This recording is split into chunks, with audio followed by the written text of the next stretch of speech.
Hola, un placer saludarle, feliz inicio de semana. Es normal que sudemos cuando realizamos actividad física, cuando hace mucho calor o cuando usted y yo nos enfrentamos a situaciones de estrés o que nos generan ansiedad.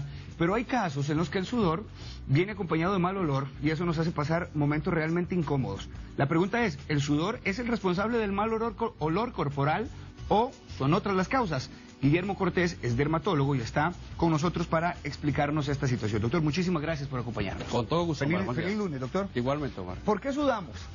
Bueno, es una pregunta básica, esencial en la fisiología del cuerpo. Sudamos básicamente como una forma de perder calor. ¿Sí? El cuerpo tiene una compensación, ¿verdad?, de su temperatura a través de una glándula que se llama el hipotálamo, que recibe esos impulsos. El hipotálamo percibe cuando hay mucho calor, cuando hay excesiva sudoración o cuando hay más frecuencia cardíaca de lo normal, y entonces da la orden al cuerpo de que compense, que baje la temperatura. Es como nuestro termostato. Entonces sudamos básicamente para perder calor. ¿Qué trae este sudor, doctor? ¿De qué está compuesto? Mira, el sudor es un fluido natural, corporal, que básicamente en un 95% es agua, ¿ok? Pero aparte de agua tiene algunos electrolitos también, de sodio, potasio, algunas sustancias que nos ayudan con el equilibrio básicamente homeostático del cuerpo. Pero está compuesto en un 95% de agua, ¿verdad? Y algunos ácidos grasos esenciales que son parte de la piel también. Cuando uno habla de esto, doctor, normalmente también piensa que hay partes del cuerpo que tienden a sudar un poco más. ¿Esto es así o todo suda de la misma forma, en la misma cantidad? Sí, eso es una pregunta muy interesante, Omar, porque para entender eso tenemos que entender que tenemos nosotros los seres humanos tres tipos de glándulas. Un sistema que se llama el sistema apócrino, otro que se llama el sistema ecrino y otro que son las glándulas sudoríparas como tal. Glándulas sudoríparas tenemos en todo el cuerpo hay glándulas sudoríparas. Entonces podemos sudar en todo el cuerpo, ¿verdad? Lo que pasa es que hay unas áreas que son más concentradas o que tienen mayor cantidad de glándulas que otras. Por eso es que sudamos más en ciertas partes del cuerpo que en otras. Por ejemplo, te explico. En una connotación normal en la histología de la piel, podemos contar hasta 60 glándulas sudoríparas en 1 centímetro cuadrado. Pero hay áreas, como las manos, por ejemplo, o en las axilas, donde la concentración de glándulas aumenta hasta 600 por centímetro cuadrado, o sea, 10 veces más. Es por eso que podemos estar en una condición de no calor, sudar más exageradamente en las manos o en las axilas. Esto que estamos viendo explica un poquito lo que usted nos está describiendo. Exactamente, Omar, exactamente. Ahí donde los ves, esas son las glándulas apócrinas, las que están azules, las glándulas ecrinas, que tienen básicamente funciones muy similares. Y esas glándulas sudoríparas entonces son las responsables del sudor. Arriba, en la parte alta de la pantalla, vemos unos poros, las señoras le dicen poros, nosotros le decimos el complejo unidad pilosebácea. Y en esos poritos, si ven, las glándulas vierten su producto directamente a ese poro, los conductos azules, y entonces sale a través del infundíbulo del folículo hacia la piel. Que bien sea piel con pelo o piel sin pelo, igual hay esos poritos. Y a través de esos poros o unidades pilosebáceas es que sale el sudor. O sea, el sudor se genera en las glándulas y sale a la piel a través de Este conducto azul o esto que estamos viendo de color azul son las glándulas sudoríparas. Correcto, que en algunos casos tienen unas funciones y otros en otras, pero básicamente son las glándulas que producen el sudor. Doctor, ¿por qué es que hay personas que sudan más que otras? Mira, eso es una pregunta también muy interesante, Omar, y tiene mucho que ver con muchas cosas, desde síntomas, desde temas puramente psicológicos, gente que tiene mucha ansiedad, ¿verdad?, que sufre ansiedad, se agitan mucho, y gente que permanentemente vive una sudoración por un tema de ansiedad, pero también existen tipos de sudoraciones que son primarios y otros que son secundarios. El primario es aquella persona que me estás preguntando en este momento que simplemente sin ningún estímulo empieza a sudar, ¿ok? Por ejemplo, estamos aquí, nosotros, un televidente está de frente a su pantalla, en su casa, tomándose un café, relajado, no tiene ningún estímulo como calor, ejercicio, estrés, y simplemente empieza a sudar, ¿ok? Eso se llaman hiperhidrosis o sudoraciones primarias, que no tienen una causa aparente, ¿ok? Al final parece ser un cortocircuito allá en uno de los sistemas, que se llama el sistema nervioso autónomo, que es el que produce esa sudoración excesiva en pacientes sin estímulo. Y existe la sudoración secundaria, que es así entonces, viene determinada por alguna causa, bien sea física, calor, ejercicio, o bien sea algún tipo de medicamentos, por ejemplo, que generan o sudoración o alteraciones con el olor también. Entonces depende, en algunos casos es primario, en otros casos es secundario, pero va a variar un poquito en cada persona. El sudor como tal, doctor, ¿tiene aroma? ¿Huele? Bueno, aquí estamos hablando de cosas, de dos términos interesantes y que para la mayoría de la gente eso es un tema tabú además, ¿no? La hiperhidrosis quiere decir mucha agua. Mucho hidros, agua. O sea, hiperhidrosis es cuando yo subo exageradamente. En condiciones normales, vos y yo sudamos hasta 1 litro de sudor, digamos, al día, ¿verdad? Eso no se cuantifica porque queda impregnado en la ropa, se evapora, entonces no se cuantifica. Pero una persona que padece de hiperhidrosis suda hasta 4 litros al día, ¿ok? O sea, un 400% más que se impregna en la ropa y es esa sensación de incomodidad porque todo, su cara, sus brazos, sus axilas, están sudando permanentemente y se impregna en la ropa. Entonces, es una condición, te decía, de hiperhidrosis. Entonces, sudoración excesiva, hiperhidrosis. Y otro tema muy diferente es la bromhidrosis. La bromhidrosis es entonces el mal olor, ¿ok? Es el mal olor que puede generar una persona que puede o no estar acompañada de hiperhidrosis. O sea, en otras palabras, podemos tener mal olor sin necesidad de sudar. O podemos tener mal olor acompañados de sudor y no tiene relación entre sí. Entiendo entonces que no hay congruencia entre mucho sudor y mal olor. Exactamente. Es decir, hay alguien que puede estar sudando poquito porque puede oler mal. Totalmente, uno lo ve en el gimnasio, ve gente que suda, o sea, a toneladas y no hay un olor necesariamente incómodo. Otras personas sí, ¿verdad? O hay personas que te acercas en el trabajo, en una situación donde no hay un estímulo de calor o lo que sea, y genera mal olor. Entonces no hay una relación directa. Puede ser que una persona por hábitos higiénicos o lo que sea, cuando sude, huela mal, ¿verdad? Pero no hay una relación directa. Pueden ser cosas totalmente separadas. Y vamos a esa parte para que usted nos lo explique, doctor, porque el tema de la entrevista es por qué podemos tender a oler mal a la hora de sudar. ¿Qué se activa? ¿Qué es lo que ocurre? Claro, lo que te decía, es un tema mito, ¿verdad? Es un tema tabú porque la gente, pues, el tema de mal olor o sudoración excesiva le cuesta consultarlo, ¿verdad? Más bien lo oculta. Es un tema socialmente incapacitante que te limita, ¿verdad? Las personas que huelen mal generalmente son en áreas muy específicas. A nivel donde están esas glándulas que te decía anteriormente, son las glándulas apocrinas que generan este tipo de secreción. ¿Qué es lo que pasa con una persona que huele mal? Mira, desde la adolescencia vienen una serie de cambios hormonales dados básicamente por estímulos por hormonas, la testosterona, una de ellas. Entonces eso hace que el pH de la piel cambie, ¿vale? Se vuelva más ácido y aumente la cantidad de grasa, de ácidos grasos. Estas personas que tienden a sudar, a oler mal, perdón, tienen en su cuerpo, normalmente en su piel, unas sustancias que se llaman ceramidas. ¿Okay? Esas ceramidas entran en contacto con el sudor, pero en esas mismas personas, las bacterias que todos tenemos en condiciones normales, que se llaman una flora bacteriana que es saprófita, o sea, que vive con nosotros y que no hace daño, en esas personas que producen mal olor, esas ceramidas entran en contacto con esas bacterias y cuando hay sudor, cuando hay humedad, entonces se descompone un poquitito la pared de la bacteria y produce entonces una liberación de ácidos grasos. Entonces, esa mezcla entre los ácidos grasos de la bacteria que se forman por el sudor y las ceramidas propias de la piel hacen que se genere un olor específico que depende del tipo de bacteria. Entonces, a nivel de axilas es un olor específico y característico. A nivel genital o anogenital es otro tipo de olor. A nivel de pies, por ejemplo, es otro tipo de olor. ¿Por qué? Porque las glándulas apócrinas, que son las responsables de eso, son diferentes en cada una de estas áreas. ¿Por qué se desarrollan las bacterias? ¿Todas las tenemos, doctor? Sí, no, las bacterias son flora normal. Cualquier persona tiene ese tipo de bacterias en piel.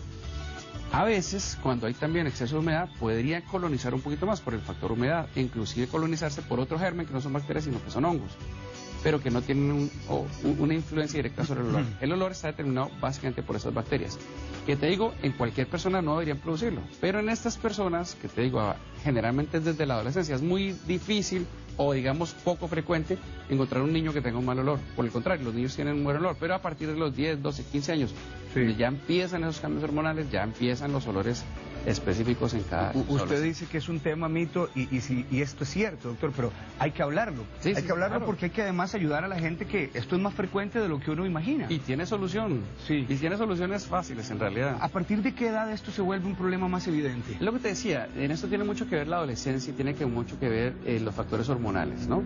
Entonces, digamos que hoy en día los prepúberes, 10, 11, 12 años, ya están empezando a generar este tipo de situación. Además, recordemos que hoy los chicos tienen actividades deportivas mucho más frecuentes, van a clases de fútbol, corren, hacen actividades físicas, están expuestos más. Entonces esa sudoración empieza a ser cada vez mayor. Y las mamás se quejan, ¿verdad? Cuando llegan los chiquillos de la práctica de fútbol, ¿verdad? Los mandan por la puerta de atrás de la casa, que dejan toda la ropa por allá porque es insoportable el olor que genera o que traen estos chicos después de una actividad deportiva. Entonces eso es generalmente a partir de la adolescencia. De hecho, lo que está diciendo doña Ana Campos, doctor, que el hijo tiene 11 años y el olor es bastante fuerte. Claro. Ya ahorita le vamos a dar recomendaciones, doña Ana, también, porque la idea es también aprender cómo tratarlo. Le invito a usted a que realice sus consultas. Guillermo Cortés es dermatólogo y nos está hablando de por qué se tiende a desarrollar un mal olor en diferentes personas a la hora de sudar. Un tema muy frecuente que se vuelve todavía más común a partir de esta edad en la que el doctor nos está explicando. Háganos sus consultas, será un gusto también presentárselas al doctor. ¿Puede existir mal olor, don Guillermo, sin necesidad de sudar? Correcto, eso es cierto. Hay personas que por sí generan mal olor. No sé si te ha pasado, compañeros de trabajo, situaciones familiares, o gente que tiene un mal olor o un olor característico que no es del todo agradable. Ellos, ya las personas no se autoperciben porque también el sistema olfatorio de la gente pues hace que se sensibilice, o sea, se acostumbre a eso. Entonces las personas a veces ni siquiera se dan cuenta que están generando ese tipo de olor. Pero es muy característico. Hay personas, tanto hombres como mujeres, esto es indiferente y no hay una mayor relación ni entre hombres ni mujeres, que generan ese tipo de olor muy característico, por ejemplo, a nivel de las axilas. Su ropa se impregna, sus closets, sus armarios se impregnan de este tipo de olor, y cuando abren el armario sale, o entras a la casa, o entras o a su ambiente laboral y detectas este tipo de olor. Lo que te digo, tiene que ver entonces en relación con esta sustancia que se llaman las ceramidas, y tiene que ver entonces con la descomposición de las bacterias que están en esa persona casualmente produciendo eso. ¿El desodorante a veces es insuficiente para combatir esto, doctor? Sí, digamos que es el primer recurso, el primer arma que utiliza la gente, ¿no? Desodorante tiene que ver con el olor, como su nombre lo indica, y entonces pues pone algún tipo de fragancias o de cosas como para disimularlo o mitigarlo.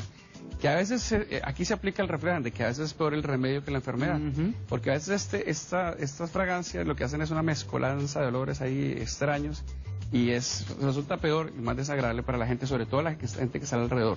Pero como te digo, las personas se sensibilizan, o sea, de tanto olerse a sí mismos no perciben su olor. Es como cuando vos en la mañana te pones una loción o una fragancia.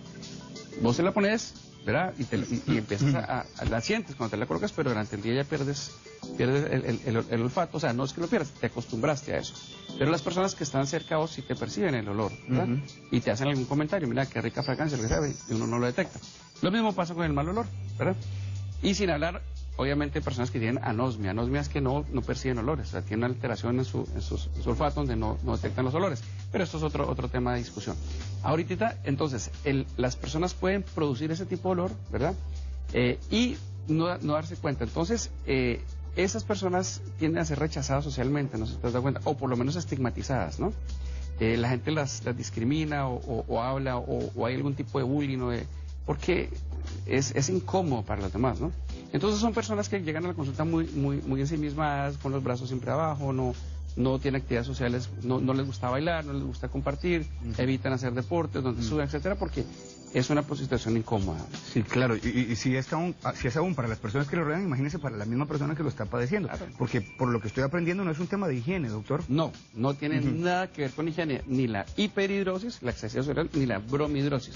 Por supuesto, Omar, que hay personas que tienen hábitos higiénicos no tan adecuados. Y por supuesto que generan sus dolores, obviamente. Sí. Pero digamos que es una patología o es una situación que no puede depender necesariamente de la higiene. Doctor, ¿el color de piel juega también un factor aquí que suma? Mira, qué interesante, mira. En realidad, si uno ve y siente, los diferentes fototipos tienen diferentes tipos de olor. Y las diferentes razas tienen diferentes tipos de olor. Y me explico. La piel, por ejemplo, de fototipos altos, o sea, afroamericanos, o pieles oscuras, tienen un olor característico, ¿verdad? Un color que es típico de la raza, y es un olor que uno lo detecta. A veces es un poco fuerte, inclusive. Y está dado también por su composición de ceramidas, por su composición de ácidos grasos, y es típico de la raza, en la raza negra. Pero también hay un tema cultural. Por ejemplo, si vos te acercas a una persona de origen hindú, ¿verdad? Tiene un olor muy específico. ¿Por qué? Porque ellos comen mucho curry. Entonces el hindú expele ese olor a curry a través de su piel. O los asiáticos, tanto chinos, coreanos, japoneses, consumen algunos tipos de productos que expelen a través de su piel ese olor que es muy característico. Entonces, tiene mucho que ver con la dieta. Los europeos, por ejemplo, en el Mediterráneo, consumen mucho ajo. Entonces, el olor de la población europea es muy particular, muy característica. Inclusive, cuando vas en alguna sitio público, en algún transporte público, lo detectas muy fácilmente, ¿no? Y ellos tienen un consumo muy alto de ajo, de cebolla, y eso se expele a través de la piel también. Entonces hay factores culturales, factores raciales que tienen que ver con todo el entorno. Vamos de una vez, doctora, a lo que todos nos estamos preguntando, ¿verdad? ¿Cómo tratarlo? Ya usted nos explicaba que el desodorante a veces, aunque tiende a ser la primera opción, es insuficiente en muchas ocasiones. ¿Qué se hace? Entonces, mira, lo primero es separar temas si es un mix entre hiperhidrosis y o sea, si es un mix entre la sudoración excesiva y el mal olor. Porque si está relacionado, hay que tratar las dos cosas. Pero si sacamos de la ecuación la sudoración excesiva y es una persona que genera mal olor con o sin sudor, entonces tenemos que ir a hacer este análisis que te digo de las ceramidas y de su flora bacteriana normal. Entonces, ¿qué hacemos aquí? Muchas veces hacemos una cosa que se llama cultivos de piel. Entonces tomamos en el laboratorio unas muestras y vemos si la flora es la flora normal o hay alguna flora que está un poquito alterada. Entonces nos acompañamos de antibióticos, pueden ser tópicos, ¿verdad?, en tipo de cremas, inclusive en algún momento pueden ser sistémicos para tratar de eliminar esa flora bacteriana, ¿ok? Por otro lado, también hacemos una alteración o un cambio en el pH de la piel. Entonces ahí sí damos algún tipo de sustancia que no necesariamente son desodorantes, inclusive estos productos son sin olor, cambian el pH de la piel y entonces permiten que la piel no se colonice de este tipo de bacterias, ¿okay? Entonces no hay esa interacción entre las ceramidas y los ácidos grasos producidos por el desarrollo de las bacterias. Entonces hacemos como un barrido de esa flora bacteriana que es propia, una microbiota que es típica del área, y entonces hacemos que cambien las condiciones para esa piel, ¿okay? Al cambiar las condiciones para esa piel, por supuesto que mejora inmediatamente el olor, pero recordemos, si la persona tiene toda su ropa impregnada de esto, muy probablemente cuando se vuelva a vestir, vuelve a generar ese olor, y no es ya por sí, sino por... Entonces hacemos unas recomendaciones A pesar de que se lave la ropa, ¿se puede mantener ahí esas bacterias? Sí, claro, se mantiene sobre todo el olor, ¿no? Se impregna en la ropa y las bacterias también. Entonces hay que hacer una limpieza general, ¿verdad?, de ropa y demás, y cambiar, etcétera, para poder limpiar esa flora bacteriana y colonizar con una flora bacteriana adecuada que no genere tanto. El tratamiento es específico, es decir, si la zona que despide este mal olor son las axilas, allí será el tratamiento. Exactamente, específico, si es a nivel de pies, si es en los pies, si es a nivel ano genital, ahí específicamente en cada región. Y si es todo, pues con mayor razón, ¿verdad? A pesar del tratamiento, ¿puede volver el mal olor? Sí, es otra muy buena pregunta. ¿Por qué? Porque la persona pues tiene ya una microbiota instaurada que podemos barrerla, pero podría volver a eso. Por eso es importante hacer un mantenimiento, ¿no? Esas personas que tienen que cambiar sus hábitos higiénicos, sus hábitos de tratamientos de forma importante para que no haya una recolonización de esas bacterias. ¿Cada cuánto es necesario someterse al tratamiento entonces? No, en realidad nosotros hacemos una sola vez, hacemos un barrido, hacemos un cambio de pH y damos unas recomendaciones. Si el paciente persiste con esto a pesar de los meses, pues podríamos volver a ver qué podemos modificar, ¿verdad? Por acá, Marlene Ramírez dice que la hija tiene 10 años, su sudor es bastante fuerte. ¿Este tratamiento que usted nos está explicando también puede ser utilizado para esta niña? A ver, recordemos también que existen factores secundarios, ¿no?, que pueden influenciar. Por ejemplo, hay ciertos tipos de medicamentos que pueden ser suministrados principalmente en adultos que generan ese olor, un olor que se expele a través de la piel. Algunas veces utilizamos ese efecto secundario, por ejemplo con la vitamina B12 o con la tiamina, genera un olor tal que los mosquitos no pueden detectar el olor normal de la persona y entonces no hacen un análisis, una detección y los mosquitos no te pican. Pero es porque se confunden por ese olor que está generando la piel. Entonces, muchas veces utilizamos estos productos, estas medicinas, para evitar en situaciones, digamos, adecuadas. Pero hay otros medicamentos, por ejemplo, antidepresivos, con mucha frecuencia, que logran generar también ese olor. Entonces, es importante saber en cada paciente individualizarlo qué puede estar produciendo, si es un tema primario o es un tema secundario, ¿no? Doctor, he escuchado, y usted me corrige ahorita de una vez, que algunas personas tienen que inyectarse suero botulínico, Botox, justamente, digamos, en las axilas. Sí, eso, exactamente. El suero, la toxina botulínica, el Botox, comercialmente como se conoce, hay otros en el mercado también. O la radiofrecuencia, o las cirugías, o la simpatectomía, son tratamientos todos ellos para el exceso de sudor, para la hiperhidrosis. Y funciona muy bien para controlar la excesiva sudoración. Esos casos también los individualizamos. Si es únicamente a nivel de axilas, hay muchos pacientes que nos consultan por una triada que es muy incómoda, que es la sudoración en axilas, en las palmas de la mano y craneofacial. Entonces les suda la frente permanentemente, la nariz, el bigote permanentemente, el pelo está totalmente... Entonces estas personas, hay diferentes opciones terapéuticas y necesitamos saber a qué nivel es el cortocircuito que se está Le produciendo. comprendo, sí. Entonces para estas personas, por ejemplo, la simpatectomía es una cirugía muy exitosa, es una cirugía que realizan los cirujanos de cirugía cardiotorácica, y ellos hacen un corte en un nervio, el nervio simpático, que es el que lleva ese impulso, esas ramas, hacia las glándulas sudoríparas, que son las que producen el sudor. También hay un efecto secundario, ¿verdad?, en algunos pacientes de una bradicardia por el mismo efecto de bloqueo de la rama, pero ocurre nada más en el 10% de los pacientes. Y también existe una sudoración compensatoria en estos pacientes. ¿Qué pasa? Hablamos al comienzo de la entrevista que la sudoración es una forma de perder calor. Entonces, si las personas se hacen una simpatectomía de aquí para arriba, no sudan, pues se cortó el nervio, pero empiezan a sudar compensatoriamente hacia abajo. Eso ocurre también en un porcentaje mínimo, 10% de pacientes, pero es algo a tener en cuenta. Entonces, depende de la cantidad. Hay tests que nosotros podemos medir para saber qué tanto es, para cuantificarlo, sí. Pero también ya tenemos claro que la persona que te está descrito hiperhidrosis, como el momento en que yo sudo más de 6 meses y me molesta, me es incómodo. O sea, si no me es incómodo, no tengo ni por qué buscar un tratamiento. Pero si a mí me molesta o mi entorno es incómodo, ahí es donde tenemos que... Si deja de sudar, puedo pensar que deja de oler. Lo que te decía, no necesariamente. Estas personas que sí tienen hiper y bromidrosis combinadas, sí, mejoran su sudoración, mejoran el olor. Pero si la bromidrosis no depende del sudor, sino que por sí misma genera mal olor, pues hay que tratarle las dos cosas para mal. Bueno, tomar en consideración estas recomendaciones del doctor Guillermo Cortés, ahí tiene el número en pantalla, 2522-1000, extensión 6503, y también 2221-2400, 2221-2400. Sé que hay muchos papás que han escrito ahorita preocupados también por esta situación, y estoy seguro que el doctor les puede ayudar también a indicarles cuál es el paso a seguir en este tema. Doctor, como siempre, un gusto tenerle aquí en la casa. El gusto mío. Que tenga feliz semana. Gracias.